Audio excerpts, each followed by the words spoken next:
భక్తి సమాచారం. వాట్సాప్ ఛానల్లో జాయిన్ అవ్వండి. అన్ని విశేషాలు ఎప్పటికప్పుడు తెలుసుకోండి.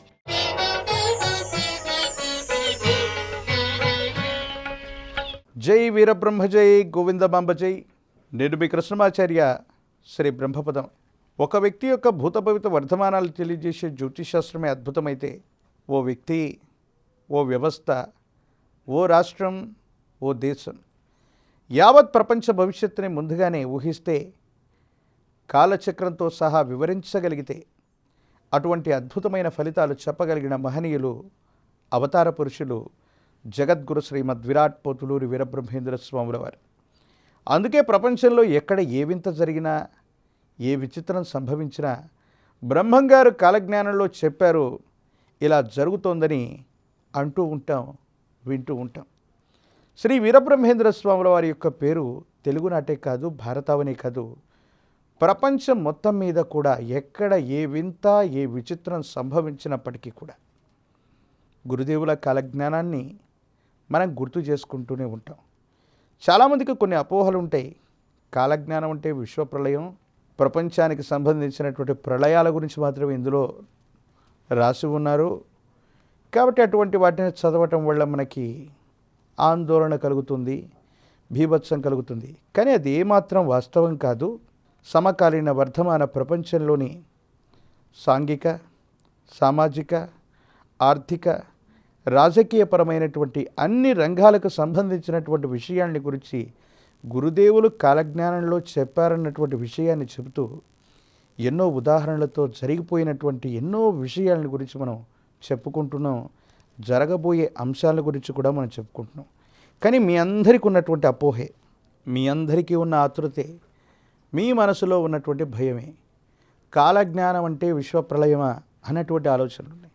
వాస్తవికంగా కేవలం శ్రీ కాలజ్ఞానం విశ్వప్రళయం కాదు, కానీ అటువంటి కొన్ని అంశాలను గురించి గురుదేవులు కాలజ్ఞానంలో చెప్పబడి ఉన్నాయి. వాటిని ఈరోజు తెలుసుకుందాం. నిజంగా ఒళ్ళు గగుర్పాటు కలిగించేటువంటి సంఘటనలు కూడా ఇందులో ఉంటాయి. అంత మాత్రం చేత కాలజ్ఞానాన్ని కేవలం విశ్వప్రళయంగా మనం భావన చేయవలసినటువంటి అవసరం లేదు. అటువంటి గురుదేవుల యొక్క కాలజ్ఞానంలో ఈ కలియుగాంతం రాకమునుపే, ప్రస్తుతం ఉన్నటువంటి ఈ కలియుగంలోని మొదటి పదంలోనే ఎన్నో రకాలైనటువంటి విచిత్రవంతమైనటువంటి పరిస్థితులు చోటు చేసుకుంటున్నాయి. వాటి మనం చూస్తున్నాం. విశ్వ ప్రళయాల్ని మనం చూస్తున్నాం. ఎన్నో యుద్ధాలను మనం చూస్తున్నాం. మనిషి యొక్క జీవన మనుగడ సాగించడం కూడా దుర్భరమవుతున్న స్థితిని మనం చూస్తున్నాం. కానీ కాలజ్ఞానంలో చాలా అద్భుతమైనటువంటి అంశాలు ఉన్నాయి. అందరూ చెప్తుంటారు, వీరబ్రహ్మేంద్ర స్వాముల వారి యొక్క కాలజ్ఞానంలో వాటి గురించి ముందుగానే తెలిసి ఉంటే ముందుగానే ఎందుకు చెప్పలేదు, ముందుగా చెబితే ఇంకేమైనా చేసేవాళ్ళమా? ఈ ప్రశ్నకు కూడా నేను ఈ ఎపిసోడ్లో సమాధానం చెప్పే ప్రయత్నం చేస్తాను. కాకపోతే అంతకు ముందుగా ఈ ప్రపంచం ఎదుర్కోబోయేటువంటి గొప్ప విపత్తును గురించి ఇప్పుడు మనం తెలుసుకుందాం. వీరబ్రహ్మేంద్ర స్వాముల వారి యొక్క కాలజ్ఞానంలో గురుదేవులు వీరబ్రహ్మేంద్ర స్వాముల వారి కాలజ్ఞానంలో చెప్పారంటే అది ఖచ్చితంగా జరుగుతుంది. అలాంటి విశ్వప్రళయం ఒకటి మనం చూడబోతున్నాం. ఒక్క రాత్రి పగలు భూతలంబంతయు నీరు లేక ఇంకిపోయేనయ, దైవంబు తలుచుకొని జీవరాశులన్నీ గోడు గోడున దుఃఖపోయేనయా. ఇంకేమైనా ఉందా? ప్రపంచంలో ఇప్పటిదాకా మనం ఎన్నో విపత్తులు చూసాం. గురుదేవుల యొక్క కాలజ్ఞానంలో ఉన్న మాట ఏంటో తెలుసా? ఈ భూమి మీద తాగడానికి అవసరమైన నీరు మొత్తం ఒక్క రాత్రి పగలు మొత్తంగా ఇంకిపోతుంది. తాగడానికి నీళ్లు కరువై ఉన్నటువంటి పరిస్థితుల్ని మనం చూడబోతున్నాం. ఇలాంటి విపత్తు ఏదో సంభవించబోతుంది. మనం అనుకుంటాం భూతలం మొత్తం కూడా 90% నీళ్ళు ఉన్నాయి కదా, ఉన్నటువంటి 10%లోనే భూమండలం ఉంది. 90% నీళ్ళు ఉన్నాయంటే ఆ 90% నీళ్ళు సముద్రాల్లోనే ఎక్కువగా ఉన్నాయి. అవి మనం తాగటానికి పనికిరానటువంటి నీళ్ళు. గురుదేవుల యొక్క కాలజ్ఞానంలో ఉన్నటువంటి గొప్ప మాట, ఈ భూతలం మీద ఉన్నటువంటి మనుషులు, జంతువులు తాగడానికి పనికొచ్చేటువంటి నీళ్ళన్నీ ఒక్కరోజు, ఒక్క రాత్రి, ఒక్క పగలు పూర్తిగా ఇంకిపోతాయి. మనుషుల యొక్క జీవితమే ఇలా ఉంటే 84 లక్షల చరాచర జీవకోటి మొత్తం. అన్నం లేకపోతే ఓ వారం రోజులైన జీవితాన్ని మనం సాగించవచ్చు. భోజనం లేకుండా కొన్ని గంటలు రోజుల పాటు మనం ఉండిపోవచ్చు. కానీ నీరు లేకపోతే 1 గంట, 2 గంటలు, 3 గంటలు, 12 గంటలు, ఒక్క రోజు దాటితే మనిషే కాదు చాలా జీవులు చనిపోతాయి అన్నటువంటి విషయం వాస్తవం. ఇలాంటి గొప్ప విపత్తుని మనం చూడబోతున్నాం. ఇలాగే ఆ విపత్తు సంభవించినప్పుడు ఏం జరుగుతుందో తెలుసా? అంతులేని ధరలు ఆకాశమంటేను, ఆకలి చావులు అధికమయ్యేను, ఆత్మహత్యలతోడి దొంగతనములతోడి దేశమే కల్లోలమయ్యేనయ్యా. అలాంటి విపత్తు కలుగుతున్న సందర్భంలోనే ధరలు ఆకాశాన్ని అంటుతాయి. ఏం ధరలు అనుకుంటున్నారు? కూరగాయల ధరలో, మనం పండించుకుంటున్నటువంటి పంట ధరలో, మనం ఉపయోగించేటువంటి గ్రాసరీస్ అనుకునేరు. ఒక్క రాత్రి పగలు మొత్తం ఈ భూతలం మీద నీరు ఇంకిపోతున్న సందర్భంలో అప్పటికే నిల్వ ఉంచినటువంటి నీరు బాటిల్స్ రూపంలో మనం నీటిని కొంటున్నాం. గురుదేవుల కాలజ్ఞానంలో మంచినీటిని కూడా కొంటారయ్యా అని రాస్తే నీళ్ళని ఎవరు కొంటారని అనుకున్నాం ఒక 20-30 సంవత్సరాల క్రితం. కానీ ఈరోజు లీటరు పాల ధర ఎంతుందో లీటర్ నీళ్ళ ధర కూడా సమానమైంది. నేను ఇప్పుడు చెప్పబోయే కొత్త అంశం ఏంటో తెలుసా? ఈ భూమండలం మొత్తం మీద ఒక్క రాత్రి పగలు నీరు లేకుండా ఇంకిపోతున్నటువంటి సందర్భంలో 1 లీటరు నీళ్ళు లక్షలాది రూపాయలు పెట్టి కొనుక్కోవలసినటువంటి పరిస్థితులు ఏర్పడతాయి.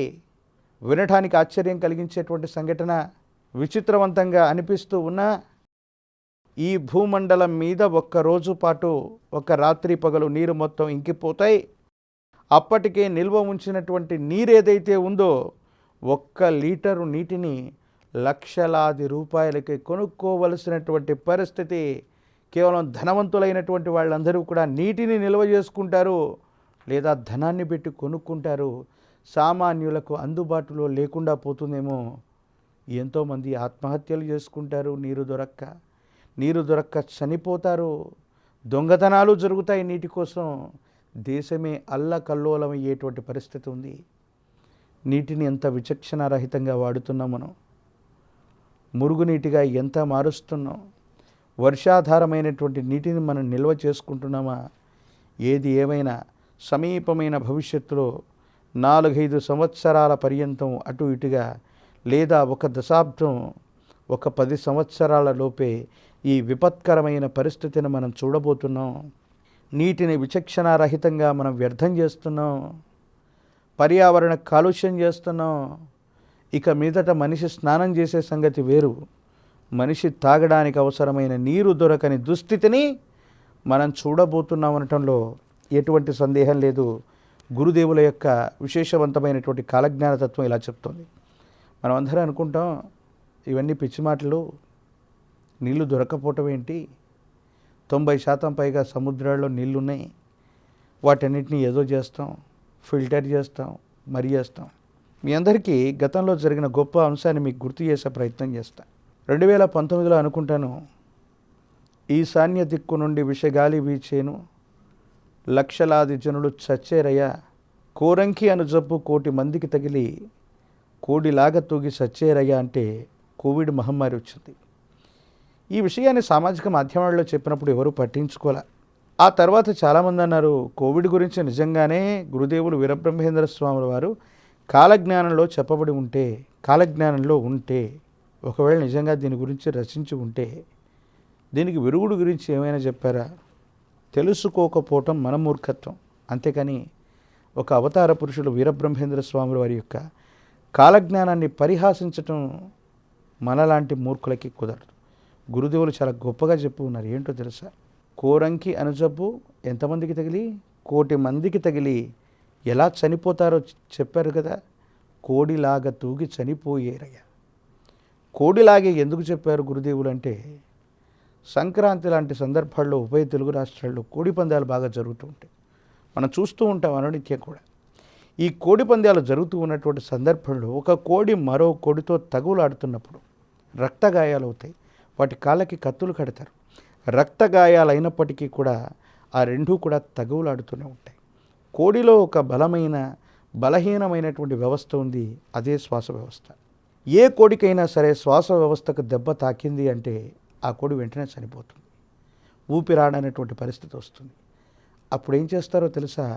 వాటికి శ్వాసను అందించడం కోసం కృత్రిమంగా ఓ మనిషి వాటి నోటి ద్వారా శ్వాసని వాటిలోకి అందజేసేటువంటి పరిస్థితిని మనం చూస్తూ ఉంటాం. మరి కోవిడ్ మహమ్మారి వచ్చినప్పుడు 21వ శతాబ్దంలో అత్యాధునిక సాంకేతిక పరిజ్ఞానంతో కూడినటువంటి వ్యవస్థలతో ఉన్నటువంటి మనం, ఎంతమంది వైద్యులు, ఇంకెంతోమంది శాస్త్రవేత్తలు ఉన్నటువంటి తరుణంలో మనం అందరికీ అందించినటువంటి చికిత్స ఏంటో తెలుసా?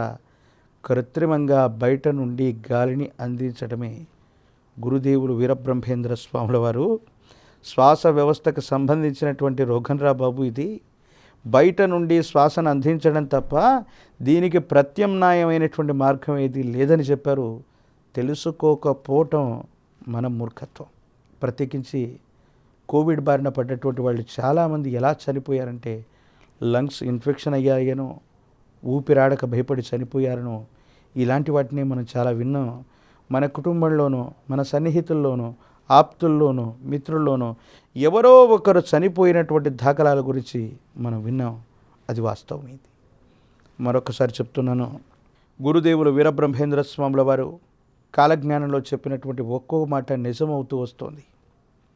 సమీపమైనటువంటి భవిష్యత్తులో ఒక్క రాత్రి పగలు మొత్తం కూడా ఈ భూతలంలో నీరు లేకుండా ఇంకిపోయేటువంటి పరిస్థితులు రాబోతున్నాయి.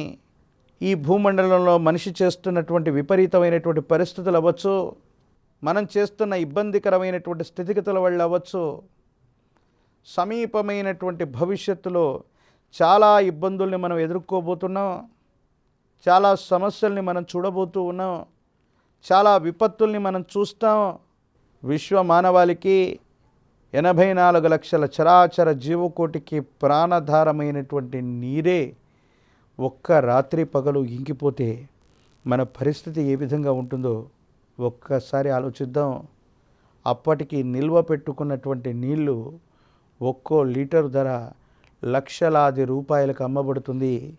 కోవిడ్ మహమ్మారి వచ్చినటువంటి సందర్భంలో ఆక్సిజన్ సిలిండర్ల యొక్క విలువలు అవ్వచ్చు, కొన్ని రకాలైనటువంటి రెమిడిసివిర్ లాంటి ఇంజెక్షన్లు అవ్వచ్చు, లక్షలు వేలు పెట్టి కొనుక్కున్న దాఖలాలు మనకింకా గుర్తే ఉన్నాయి.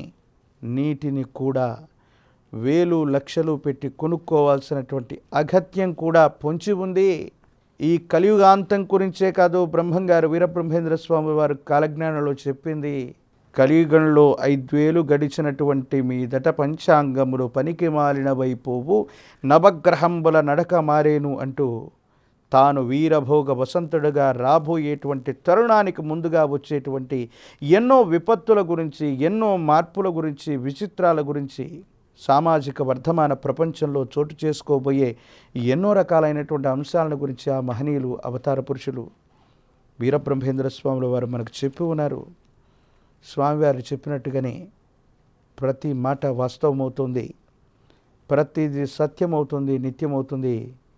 అందుకే గురుదేవుల యొక్క కాలజ్ఞానం, వీరబ్రహ్మేంద్ర స్వాముల వారి యొక్క మాట అంటే ప్రపంచం మొత్తం మీద కూడా పరిచయం అక్కర్లేదు. వీరబ్రహ్మేంద్ర స్వాముల వారు కాలజ్ఞానంలో చెప్పారంటే ఇలా జరుగుతుంది, జరిగి తీరుతుందని భక్తుల యొక్క విశ్వాసం. గురుదేవులు చెప్పినట్టుగానే అన్నీ జరుగుతున్నాయి. సమీపమైన భవిష్యత్తులో కూడా ఈ వింత, ఈ విచిత్రం, ఈ విశ్వప్రళయం జరుగుతుంది. దీనివల్ల ఎన్ని ప్రాణాలు పోతాయో, దేశం అల్లకల్లోలమయ్యేటువంటి దుస్థితి. ఇది భయపెట్టడానికి చెప్పేటువంటి అంశం కాదు, కానీ ఇలాంటి విపత్కరమైనటువంటి పరిస్థితి కనుక మనం ఎదుర్కోవలసి వస్తే పరిస్థితులతో ఎలా రాజీ పడతాం? నీరు మొత్తం ఇంకిపోతున్నటువంటి సందర్భంలో మనం ఎలా జీవించగలిగినటువంటి పరిస్థితి ఉంటుంది? మన కుటుంబ సభ్యుల్ని, భార్య పిల్లల్ని, కుటుంబానికి సంబంధించిన స్థితిగతుల్ని ఎలాగ సంరక్షణ చేసుకుంటాం? ఆస్తుల్ని పెంచుకోవటమే పరమావధిగా ఉన్నటువంటి ధనికులు ఎప్పుడో ఆ నీటిని కూడా ఒక్క రోజులో కొనేస్తే మరుసటి రోజుకు మన యొక్క పరిస్థితి ఏంటి? మనిషి చేసినటువంటి పాపపుణ్యాలే లెక్క. ఈ కలియుగంలో గురుదేవులు చెప్తూ ఉంటారు, ఎన్నో జన్మలు ఎత్తి వచ్చినటువంటి మీకు యమధర్మరాజేమీ కొత్త కాదు. పాప పంకిలమైనటువంటి ఈ శరీరంతో సమాజ హితం కోసం బ్రతకవలసినటువంటి మనిషి తన స్వార్థం కోసం ప్రపంచాన్ని పట్టి పీడిస్తూ ఉన్న ఇతరుల యొక్క ఆరోగ్యాలతో, ఇతరులకు సంబంధించిన జీవితాలతో చెలగాటమాడుతూ వ్యాపారాలు చేస్తున్నటువంటి మహనీయులు, వ్యక్తులు కొంతమంది ఉన్నారు. ఇలాంటి వాళ్ళ కోసమే ఈ విపత్తులు వస్తున్నాయి. ఇలాంటి వాళ్ళ వల్లే ఇలాంటి పాపపుణ్య కర్మలను సరిచేయటానికే, ఆ లెక్కలు సరిచేయటానికే ఇలాంటి విపత్తులు అన్నటువంటివి ఈ భూమండలం మీద దాపురిస్తూ ఉన్నాయి. ఈ కలియుగంలో, కలియుగ అంతంలో అన్నీ జరుగుతాయనుకుంటాం. లేదు లేదు, ఎప్పటి లెక్క అప్పటికి తెలియవలసిందే. ఇక దశాబ్దానికి ఒక వింత, దశాబ్దానికో విచిత్రం, దశాబ్దానికి ఒక విశ్వప్రళయం. ఆ లెక్కను చూసుకుంటే 2019, 2020 ప్రాంతంలో ఒక గొప్ప విపత్తు వచ్చింది.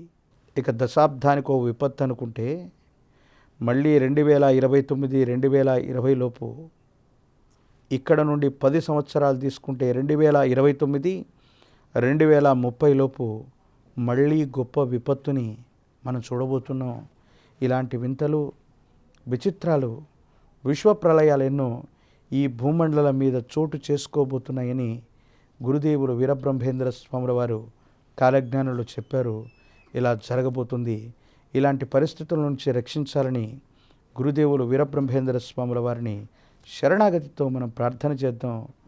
ఇప్పటి నుండైనా పుణ్యకర్మల్ని ఆచరించే ప్రయత్నం చేద్దాం.